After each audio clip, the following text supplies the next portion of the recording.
Mesdames, Mesdemoiselles et Messieurs, bonsoir à toutes et à tous, ou bonjour. Cela dépend de l'heure à laquelle vous recevez cette vidéoconférence de l'unique samouraï que je suis. Soyez encore une fois les bienvenus. Vous êtes sur votre tribune très adorée, la tribune d'éveil des consciences. Dès que vous êtes là, commencez par sécuriser la vidéoconférence, mettez beaucoup de j'aime et partagez la vidéoconférence, mais au maximum. Alors, nous parlons de la honte du siècle. La honte, c'est la honte totale. Oui. Vous avez les F-16, les avions F-16 que l'Ukraine a demandé avec une détermination comme pas possible aux Occidentaux, qui enfin, l'Ukraine a reçu ces F-16, en plus du fait que la Russie est en train de détruire ces F-16, hein, nous avons un F-16 qui a déjà été détruit depuis le lundi passé. En plus de ça, les Ukrainiens eux-mêmes sont en train de détruire. Nous avons appris qu'il y a eu un crash d'avion, crash de F-16. Le pilote même n'a pas pu survivre. Oui, nous l'avons appris. Depuis ces dernières 24 heures, c'était une sorte de rumeur, ça circulait. Finalement, les autorités ont reconnu que c'était un crash d'avion. C'était un crash. Et donc, ils disent que l'avion a eu des difficultés en tentant de repousser les forces russes, les attaques de missiles russes. L'avion F-16 a eu des difficultés et s'est donc écrasé. Mais la vérité, c'est que tel n'était pas le cas. Évidemment que l'avion était en mission dans les airs pour repousser les forces, les missiles et autres russes. Mais ce ne sont pas les Russes qui l'ont fait cracher, qui l'ont fait tomber. Ce ne sont pas les Russes qui ont envoyé ce F-16 au repos éternel. C'est plutôt les Ukrainiens eux-mêmes. Oui, ce sont les Ukrainiens eux-mêmes. Mais l'annonce officielle qu'ils ont eu à faire, ça a surpris le monde. Jusqu'à ce que vous avez une députée du Parlement ukrainien qui est sortie de son silence hier, qui a fustigé la hiérarchie militaire, le commandement militaire ukrainien, qui les a même accusés de continuer de baigner dans le mensonge. Elle a même regretté pourquoi, jusque-là, ce monsieur, le commandant de l'armée de l'air, était à son poste. Et à la suite de toutes ces critiques, Volodymyr Zelensky aujourd'hui, 30 août 2024, Volodymyr Zelensky a pris la décision de démettre de cette fonction le commandant de l'armée de l'air. Alors, comment ça s'est réellement passé sur le terrain pour que cet avion de chasse très précieux aux yeux des Occidentaux et surtout aux yeux de l'Ukraine puisse être envoyé définitivement au repos éternel? C'est donc de cela que nous allons parler dans le cadre de cette vidéoconférence. Mais avant de continuer, acceptez de partager la vidéoconférence au maximum. Partagez-la dans tous les groupes possibles. C'est de cela qu'il s'agit. Alors, on y va. Allons-y dans les profondeurs. Et donc, la députée ukrainienne, on l'appelle Mariana Bazugla. Elle est membre de la commission de défense du Parlement. Elle dit que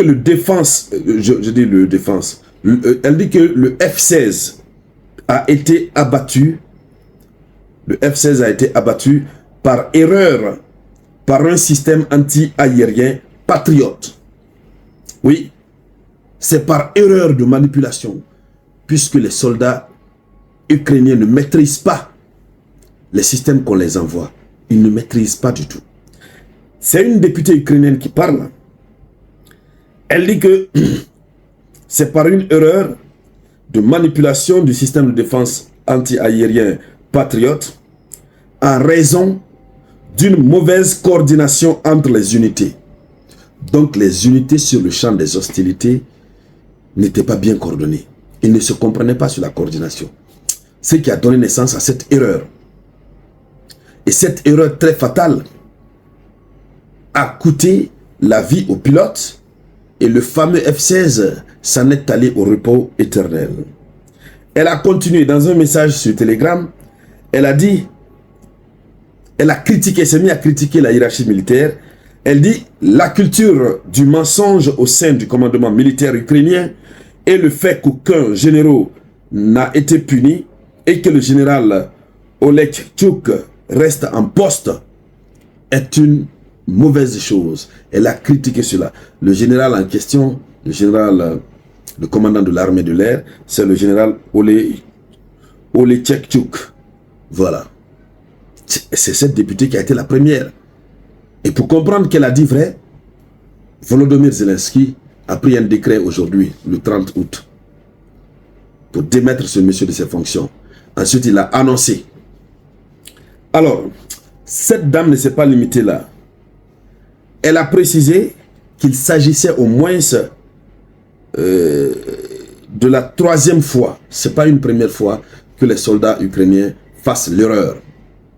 Les soldats ukrainiens ont toujours fait des erreurs et ont abattu eux-mêmes leur propre engin. Oui, c'est-à-dire au lieu de diriger ça contre les engins de la Russie, ils dirigent ça contre leur propre engin. C'est ce qui fait mal à cette dame, Mariana, députée, membre de la commission de défense du Parlement ukrainien. Donc comprenez son rôle, comprenez qu'elle a raison d'intervenir en tant que députée, membre de la commission de défense. Elle a le droit de parler. Donc elle a signalé que c'était la troisième fois au moins. Alors, au moins la troisième fois qu'un avion ukrainien soit abattu par erreur par les défenses anti-aériennes ukrainiennes. Mais elle précise que, évidemment, les deux incidents précédents n'impliquaient pas des F-16. Il ne s'agissait pas des F-16, il s'agissait d'autres types d'avions. Pour les F-16, c'est la première fois. Donc, voici ce qui s'est dit, voici ce qui est dit, chère dame, cher monsieur. Et l'Ukraine baigne et continue de baigner dans le mensonge. Ce monsieur que vous voyez là, ce pauvre innocent, il a été limogé. Bon, est-ce qu'on va dire qu'il est innocent? Je ne crois pas. Puisqu'il y a eu un manque de coordination, il y a eu une mauvaise coordination entre ces différentes unités. Et qui est responsable de ça? C'est lui, c'est pourquoi on l'a démis de ses fonctions. Alors, il reste à voir, est-ce que, quelle va être la réaction des partenaires de l'Ukraine? Mais il faut dire que dans le limosage, Volodymyr Zelensky, qui a limogé le commandant de l'armée de l'air, il n'a pas justifié, il n'a pas donné les raisons de son limosage. Mais on voit, c'est une suite logique. Le crash s'est produit tout récemment. Ensuite, cette députée est sortie pour parler. Et en fin de compte, il a pris cette décision. Donc, c'est lié alors. Nous attendons de voir la réaction de ses partenaires. Alors, voici l'information qu'il fallait partager avec vous, chères dames, chers messieurs. Merci donc à toutes et à tous. Merci de partager la vidéo au maximum. Je vous reviens tout à l'heure avec de nouvelles actualités. C'était la voix de votre unique samouraï.